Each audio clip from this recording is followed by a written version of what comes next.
ஏன் வணக்கம் ஐயா. எதுக்கு காலங்காத்தாலே வர சொல்லிருக்கீங்க? நேற்று ரவுண்ட் போகுது கத்தியோட ஒன்றும் ஐயா. அதுக்கே இல்லை கத்தியில் ரத்தமாக இருந்துச்சு. இதெல்லாம் ஒரு பிரச்சனையாயா? ஊரில் 1008 பிரச்சனை பார்க்காமலே கிடக்கு. இது ஒரு பிரச்சனை என்ன வர சொல்லிருக்க? எதுக்கும் நீங்கள் இதை வந்து பார்த்துருங்க. எங்கேயா இருக்கான் அவன்? ஐயா இவனா? ஆமாய்யா.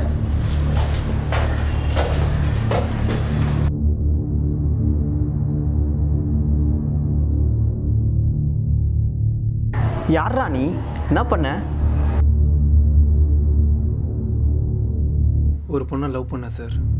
லவ் பண்ணவன் எதுக்குடா கத்தியோட ஓட்டுற?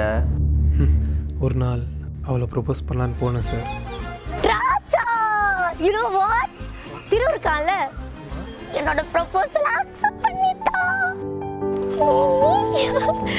பை தி வே, நான் அவுட்டிங் கூட்டிருக்கான். அங்க போக போறோம். ஒழுங்கா சாப்பிடு. Take care.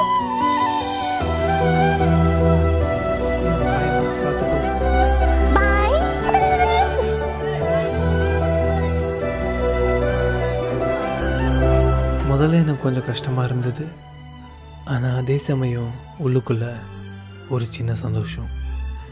அட்லீஸ்ட் அவள் ஆசைப்பட்ட வாழ்க்கையாச்சும் அவளுக்கு கிடச்சிட்டேன்னு. அவுட்டிங் போகிறேன்னு சொன்னான். சரி பயமாக பார்த்து பத்திரமா போயிட்டு வான்னு சொன்னேன். 2 நாள் ஆச்சு, 4 நாள் ஆச்சு, 10 நாள் ஆச்சு. எங்கே போனால் என்ன நான் எதுவுமே தெரியல. ஒரு நாள் வாட்ஸ்அப்பில் எனக்கு ஒரு வீடியோ வந்துச்சு. அது அவளாக இருக்கக்கூடாதுன்னு நினச்சேன். அழுறா சார். அண்ணா அடிக்காதீங்கண்ணா, ட்ரெஸ்ஸை கலட்டுறேன்னு சொல்லி கதறா சார்.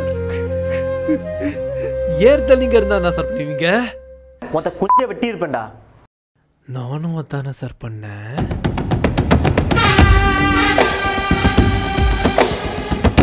மற்றவங்க நடந்தால் நமக்கு அந்த வலி தெரியாது சார். நமக்கு நடக்கும்போது தான் அந்த வலியை எனக்கு புரியுது. எல்லாரும் மாறணும் சொல்லின்னு இருக்கோம். எல்லாரும் மாற வேணாம் சார். ஒரே ஒருத்தர் மட்டும் மாறினா போதும். சார் சிஎம் ஆஃபீஸ்ல இருக்காரு.